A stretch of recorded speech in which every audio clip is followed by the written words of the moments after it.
Hello friends, welcome back to my channel. So ఈరోజు recipe వచ్చేసి restaurant స్టైల్లో పన్నీర్ దమ్ బిర్యానీని ఎలా చేయాలో నేను ఇప్పుడు చూపించబోతున్నాను. చాలా అంటే చాలా టేస్టీగా ఉంటుంది. ఒకసారి మీరు కూడా ట్రై చేయండి. సో ఇప్పుడు దానికి కావాల్సిన ఇంగ్రీడియంట్స్ని నేను డిస్ప్లే చేశాను, ఒకసారి చెక్ చేసుకోండి. ఇప్పుడు ప్రాసెస్ని స్టార్ట్ చేద్దాం. ముందుగా ఫ్రైడ్ ఆనియన్స్ని ప్రిపేర్ చేసుకోవాలి. ఒక ప్యాన్లో కొద్దిగా ఆయిల్ని యాడ్ చేసుకోవాలండి. ఇక్కడ నేను డీప్ ఫ్రై అయితే చేయట్లేదు, షాలో ఫ్రై చేస్తున్నాను.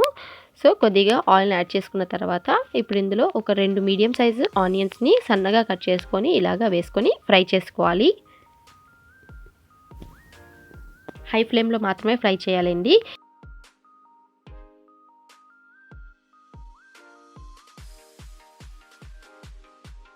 ఈ విధంగా ఫ్రై అయితే సరిపోతుంది. మన ఫ్రైడ్ ఆనియన్స్ అనేవి రెడీ అయిపోయాయి. ఇప్పుడు దీన్ని టిష్యూ పేపర్లో తీసుకోవాలి. టిష్యూ పేపర్లో తీసుకోవడం వల్ల ఎక్సెస్ ఆయిల్ ఏదైనా ఉంటే కనుక టిష్యూ పేపర్ పీల్ చేసుకుంటుంది. నెక్స్ట్ ప్రాసెస్ని చూద్దాము. ఇక్కడ నేను బాస్మతి రైస్ని నానబెట్టుకుంటున్నానండి. ఇక్కడ నేను 750 గ్రామ్స్ వరకు బాస్మతి రైస్ని తీసుకున్నాను. అంటే 3 గ్లాసుల వరకు బాస్మతి రైస్ని 2-3 సార్లు కడిగి నానబెట్టుకోవాలి, ఒక అరగంట పాటు. అలాగే ఇప్పుడు పన్నీర్ని మ్యారినేట్ చేసుకుందాము. ఇక్కడ పన్నీర్ 500 గ్రామ్స్ వరకు తీసుకున్నానండి. దీన్ని మనం ఇలా మీడియం సైజులో క్యూబ్స్లా కట్ చేసుకొని దానిపైన కొద్దిగా సాల్ట్, అలాగే చిటికెడు పసుపు, చిటికెడు కారం కూడా వేసుకొని దీన్ని మనం ఒక 10 నిమిషాల వరకు మ్యారినేట్ చేసుకోవాలి. దీన్ని ఇంకా కదపకూడదండి, లేదంటే కనుక పన్నీర్ అనేవి ముక్కలు అయిపోతాయి. సో ఇలా 10 నిమిషాలు మనం మ్యారినేట్ చేసిన తర్వాత స్టవ్ ఆన్ చేసుకొని ప్యాన్ పెట్టుకోవాలి. ఇప్పుడు ఇందులో ఒక 2 స్పూన్ల వరకు ఆయిల్ని యాడ్ చేయాలండి. నేను ఫ్రైడ్ ఆనియన్స్ని యూస్ చేసిన ఆయిల్ని యాడ్ చేశాను. ఆయిల్ హీట్ అయిన తర్వాత పన్నీర్ ముక్కల్ని ఇందులో వేసుకొని మనం దీన్ని ఫ్రై చేసుకోవాలి. మీడియం టు హై ఫ్లేమ్లో ఫ్రై చేసుకోవాలండి. దీనికి మనం నాన్ స్టిక్ ప్యాన్ యూస్ చేస్తే కనుక పన్నీర్ అనేది విరగకుండా ఉంటుంది, లేదంటే కనుక నార్మల్గా యూస్ చేస్తే పన్నీర్ అనేది ముక్కలైపోతుంది. సో ఎక్కువసేపు కదపకుండా ఇలాగా మూవ్ చేసుకుంటూ మనం పన్నీర్ని ఫ్రై చేసుకోవాలి. సో ఇలా ఫ్రై చేసిన తర్వాత మళ్ళీ రెండో వైపుకి తిప్పుకోవాలండి. ఏదైనా వుడెన్ స్టిక్ తీసుకొని దాంతో మనం నేను ఏ విధంగా అయితే చూపిస్తున్నానో అదే విధంగా మెల్లిగా తిప్పుకుంటూ మనం అన్ని సైడ్స్లో ఇలాగా ఈ విధంగా ఫ్రై చేసుకోవాలి. సో ఇప్పుడు మనం బిర్యానీ ప్రాసెస్ని చూద్దాము. నేను ఇక్కడ వెడల్పాటి గిన్నెని తీసుకున్నానండి. మీరు చేపల పులుసు చేసుకునే గిన్నె ఉన్నా పర్లేదు. సో అందులో కొద్దిగా ఆయిల్ని వేయాలి. అంటే ఒక 3 స్పూన్ల వరకు ఆయిల్ని వేడి చేసుకోవాలి. అలాగే 1 స్పూన్ వరకు నెయ్యిని కూడా యాడ్ చేసుకొని ఒకసారి హీట్ అవ్వనివ్వాలి. ఇలా హీట్ అయిన తర్వాత ఇప్పుడు ఇందులో బిర్యానీ స్పైసెస్ని యాడ్ చేసుకోవాలి. అవేంటంటే కనుక బిర్యానీ ఆకు, అలాగే షాజీరా, ఒక 5-6 మిరియాలు, ఒక జాపత్రి, 2 మరాఠీ మొగ్గలు, ఒక 2 చెక్కలు, అలాగే అనాస పువ్వు, ఒక 4-5 లవంగాలు, 3 యాలకులు వేసుకొని మనం ఒకసారి ఫ్రై చేసుకోవాలి. ఇలా ఫ్రై అయిన తర్వాత ఇప్పుడు ఇందులో 2 మీడియం సైజ్ ఆనియన్స్ని చిన్నగా కట్ చేసుకొని ఇందులో వేసుకొని బాగా వేయించుకోవాలి.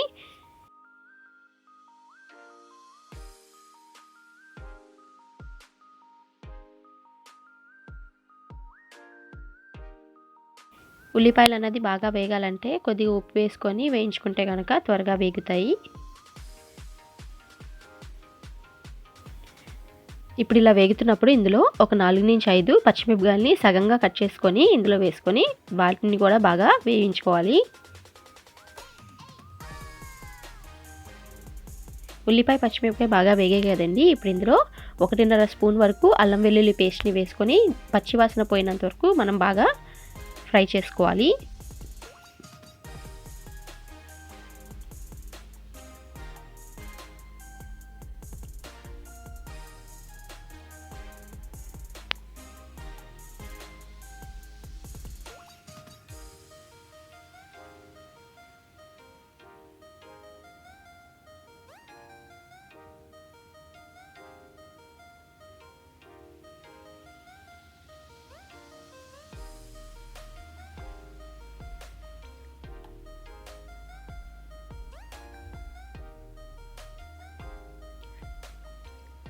ఇలా కుక్ అయిన తర్వాత ఇప్పుడు ఇందులో మనం 2 మీడియం సైజ్ టమాటాలని మిక్సీలో వేసుకొని ఒకసారి పేస్ట్ లాగా చేసుకొని ఇందులో యాడ్ చేసుకోవాలి. ఈ ప్యూరీ అన్నది మనం పచ్చివాసన పోయినంత వరకు మనం బాగా కుక్ చేసుకోవాలి.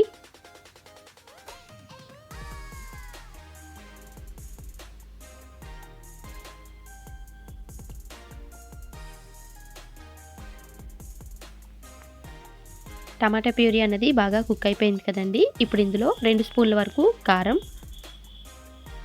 1/2 స్పూన్ వరకు పసుపు,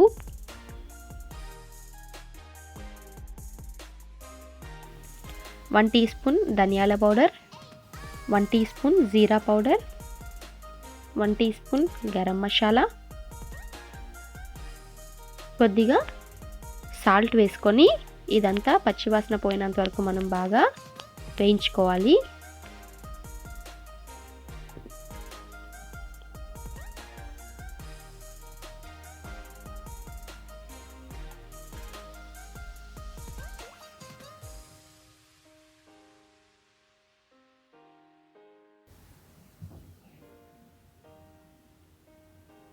ఇలా వేగిన తర్వాత ఇప్పుడు ఇందులో కొద్దిగా కసూరి మేతిని యాడ్ చేసుకొని ఒకసారి కలుపుకోవాలి. కసూరి మేతి అన్నది ఆప్షనల్ అండి, కానీ వేసుకుంటే చాలా టేస్ట్ వస్తుంది.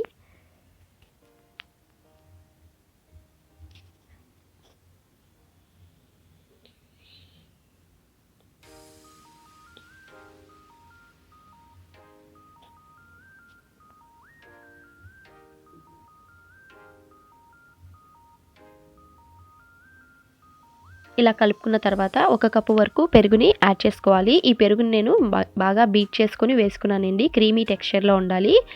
ఎందుకంటే కనుక నార్మల్గా మనం పెరుగుని వేసుకుంటే ముక్కలు ముక్కలుగా అయిపోతుంది. అలా కాకుండా ఇలా వేసుకుంటే కనుక మంచిగా కుక్ అవుతుంది, క్రీమీ టెక్స్చర్లో ఉంటుంది. సో ఈ స్టేజ్లో మీకు ఏమైనా ఉప్పు కారం కనుక తక్కువైంది అనిపిస్తే కనుక యాడ్ చేసుకోవచ్చు. మీ స్పైస్ని బట్టి ఉప్పు కానీ కారం కానీ యాడ్ చేసుకొని మళ్ళీ ఒక 2 మినిట్స్ వరకు కుక్ చేసుకోవాలి.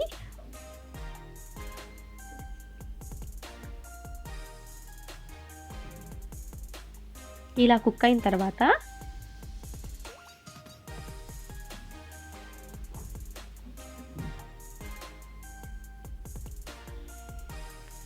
ఇప్పుడు ఇందులో కొద్దిగా కొత్తిమీరని యాడ్ చేసుకోవాలి.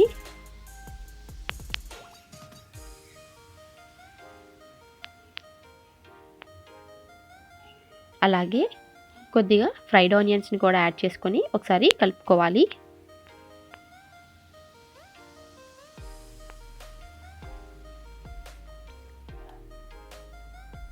ఇలా ఇవన్నీ కుక్ అయిన తర్వాత ఇప్పుడు ఇందులో మనం పన్నీర్ని యాడ్ చేసుకొని మెల్లిగా కలుపుకోవాలి.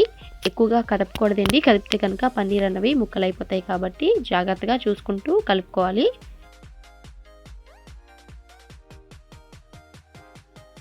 అలాగే ఇందులో ఒక 1/2 గ్లాస్ వరకు వాటర్ని యాడ్ చేసుకొని ఒకసారి కలుపుకొని ఒక 4 to 5 మినిట్స్ వరకు దీన్ని మనం లో ఫ్లేమ్లోనే కుక్ చేసుకోవాలి.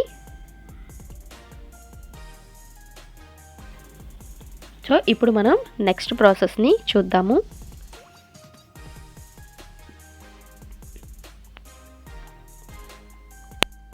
నేను ఇక్కడ గిన్నెని తీసుకొని ఇందులో నేను 12 గ్లాసుల వరకు నీళ్ళని పోసానండి. అంటే 1 గ్లాస్ బాస్మతి రైస్కి 4 గ్లాసుల వరకు నీళ్ళని యాడ్ చేయాలి.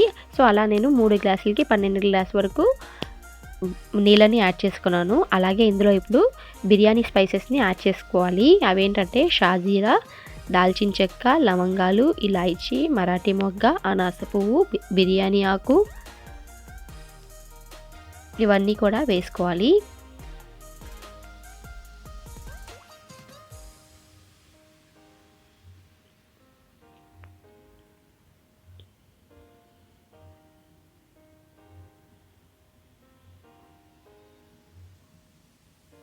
అలాగే ఇప్పుడు ఇందులో ఉప్పును కూడా యాడ్ చేసుకోవాలండి. ఉప్పు అన్నది మనకి నీళ్ళను టేస్ట్ చేస్తే ఉప్పగా ఉండాలి. అలా ఉండేలాగా మనం ఉప్పుని యాడ్ చేసుకోవాలి.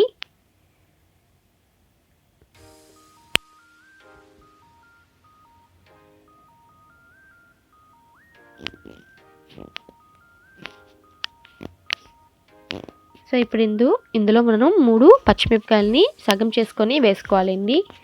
అలాగే 1 స్పూన్ వరకు నెయ్యిని కూడా యాడ్ చేసుకొని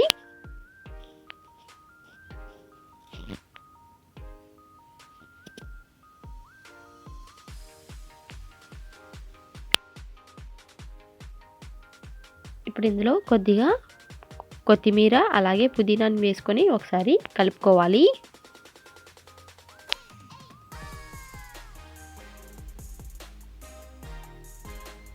అలాగే ఒక 1/2 స్పూన్ వరకు అల్లం వెల్లుల్లి పేస్ట్ని కూడా వేసుకొని కలుపుకోవాలి. ఇప్పుడు ఈ వాటర్ అన్నది బాయిల్ అవ్వనివ్వాలండి. చూడండి బాయిల్ అవుతుంది కదండి. ఈ విధంగా బాయిల్ అవుతున్నప్పుడు మనం పైన ఏవైతే మసాలా స్పైసెస్ వేసుకున్నామో అన్నీ కూడా నేను తీసేస్తున్నాను.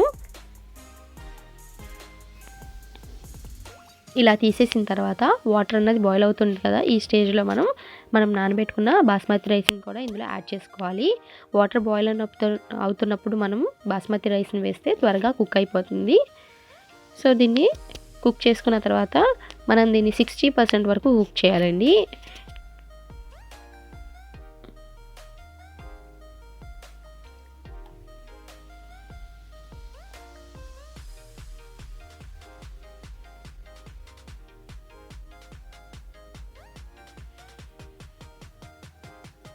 చూడండి రైస్ అన్నది 60% వరకు కుక్ అయిపోయింది. చూడండి ఇలాగా నొక్కితే గనక ముక్కలైతే గనక మనకి రైస్ అన్నది పర్ఫెక్ట్గా కుక్ అయినట్టు. ఇప్పుడు దీన్ని వడకట్టేసుకోవాలి. ఇప్పుడు ఆల్రెడీ మనం గ్రేవీని ప్రిపేర్ చేసుకొని ఉంచుకున్నాం కదండి. ఈ గ్రేవీ పైనే మనము బాస్మతి రైస్ని యాడ్ చేసుకోవాలి. లేయర్స్గా యాడ్ చేసుకోవాలండి. మనకి తక్కువ రైస్తో క్వాంటిటీ చేసుకుంటే కనుక సింగిల్ లేయర్ సరిపోతుంది. నేనైతే నాకు వెడల్పాటి గిన్నె ఉంది కాబట్టి నేను ఒక సింగిల్ లేయర్లోనే రైస్ని యాడ్ చేసుకున్నాను. అలాగే దీనిపైన కొద్దిగా ఫ్రైడ్ ఆనియన్స్ని కూడా యాడ్ చేసుకోవాలి.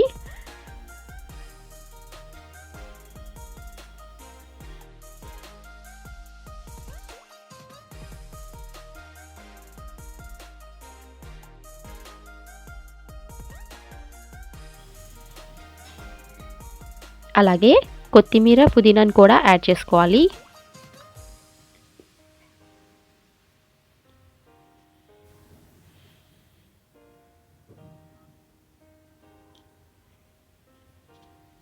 ఇప్పుడు ఇందులో 2 స్పూన్స్ వరకు నెయ్యిని కూడా యాడ్ చేసుకోవాలి.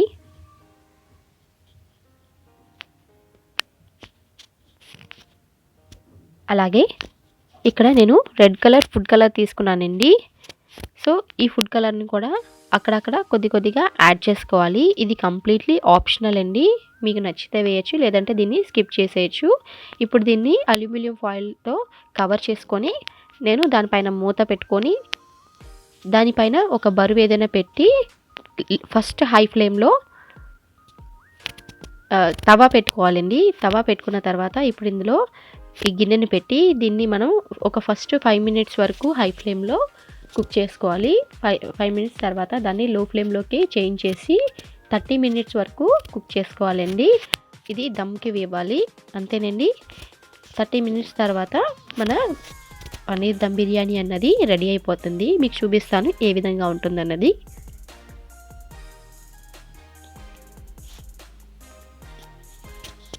ఇప్పుడు మన దమ్ బిర్యానీ అన్నది రెడీ అయిపోయింది. చూడండి ఏ విధంగా ఉందో చూపిస్తాను.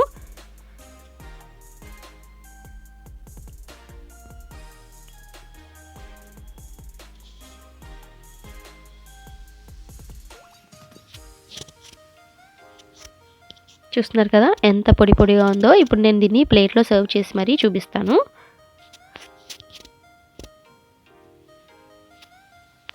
చూసారా, అచ్చం రెస్టారెంట్ స్టైల్లో మనకి పన్నీర్ దమ్ బిర్యానీని ఎలా చేయాలో ఈ వీడియోలో మీరు నేర్చుకున్నారు కదా.